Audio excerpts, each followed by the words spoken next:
मन को खाली करना। एक प्रेरक कहानी। प्राचीन भारत के एक छोटे से गांव में एक युवा व्यक्ति जिसका नाम अनुराग था, अपनी जिंदगी से बहुत परेशान था। वह हर समय चिंताओं, असंतोष और अपने भविष्य को लेकर डर से घिरा रहता। वह दिन रात सोचता कि वह सफल क्यों नहीं हो रहा, जबकि उसके साथ के सभी लोग अपनी जिंदगी में आगे बढ़ रहे थे। एक दिन उसकी परेशानी इतनी बढ़ गई कि उसने अपने गांव के एक साधु के पास जाने का निर्णय लिया। वह साधु अपने शांत स्वभाव और गहन ज्ञान के लिए प्रसिद्ध थे। अनुराग ने सोचा कि शायद साधु उसे उसकी समस्याओं का समाधान बता सकते हैं। अनुराग सुबह सुबह साधु के आश्रम पहुंचा। वह साधु के चरणों में गिरकर बोला, गुरुदेव, मेरी जिंदगी में शांति नहीं है। मेरा मन हर समय चिंताओं और नकारात्मक विचारों से भरा रहता है।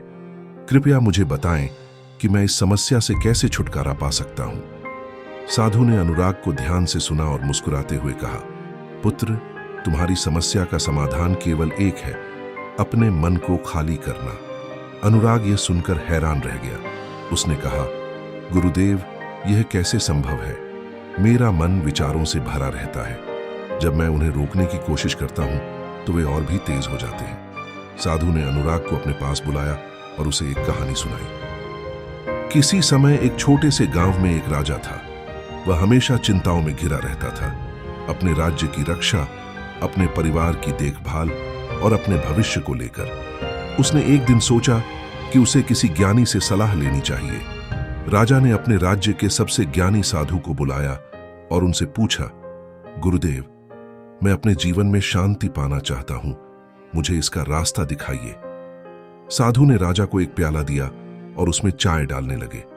प्याला धीरे धीरे भर गया, लेकिन साधु ने चाय डालना बंद नहीं किया। चाय प्याले से बाहर गिरने लगी। राजा हैरान होकर बोला, गुरुदेव, प्याला तो पहले ही भर चुका है, अब और चाय इसमें कैसे आ सकती है? साधु मुस्कुराए और बोले, राजन, यही तुम्हारी समस्या का उत्तर है।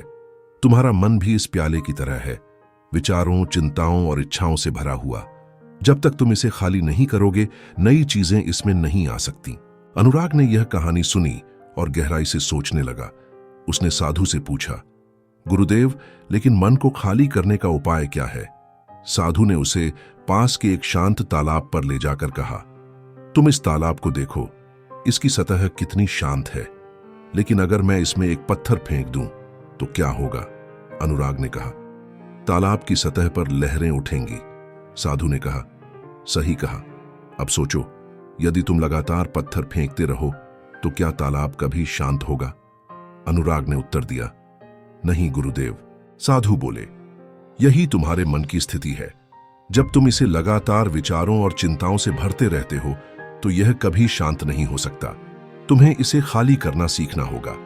इसके लिए तुम्हें ध्यान का अभ्यास करना होगा।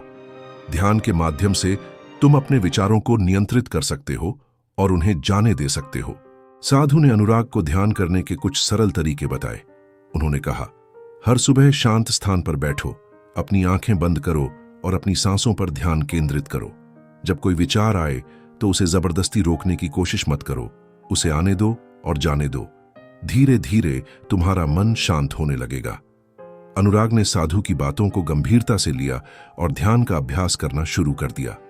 शुरू में उसे यह बहुत कठिन लगा।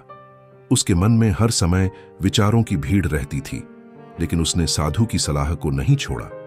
धीरे धीरे उसे महसूस हुआ कि उसके विचार कम हो रहे हैं और उसका मन शांत हो रहा है। कुछ महीनों के अभ्यास के बाद अनुराग ने अपने जीवन में बड़ा बदलाव महसूस किया। अब वह छोटी छोटी बातों पर परेशान नहीं होता था। उसकी चिंताएं धीरे धीरे खत्म हो गईं और उसने जीवन को एक नए दृष्टिकोण से देखना शुरू कर दिया। एक दिन वह फिर से साधु के पास गया और उनके चरणों में गिरकर बोला, गुरुदेव, आपने मुझे मन को खाली करना सिखाया। अब मैं समझ गया हूं कि शांति हमारे बाहर नहीं बल्कि हमारे अंदर है। धन्यवाद गुरुदेव। साधु मुस्कुराए और बोले, पुत्र, शांति पाने के लिए केवल मन को खाली करना ही नहीं बल्कि उसे सही विचारों से भरना भी जरूरी है। जब तुम अपने मन को अच्छे विचारों, सकारात्मकता और करुणा से भरोगे तो तुम्हारा जीवन सच्चे अर्थों में शांत और खुशहाल हो जाएगा। अनुराग की कहानी हमें यह सिखाती है कि हमारा मन ही हमारी सबसे बड़ी संपत्ति है। यदि हम इसे नकारात्मक विचारों से भरते हैं तो यह हमारी जिंदगी को कठिन बना देता है। लेकिन यदि हम इसे खाली करना सीखते हैं और इसे सही विचारों से भरते हैं तो हम एक खुशहाल और संतुलित जीवन जी सकते हैं। मन को खाली करना केवल ध्यान का अभ्यास नहीं है, बल्कि यह हमारे दैनिक जीवन का हिस्सा होना चाहिए। जब हम अपनी चिंताओं और विचारों को जाने देते हैं तो हम अपनी पूरी क्षमता को पहचान सकते हैं और एक नई शुरुआत कर सकते हैं।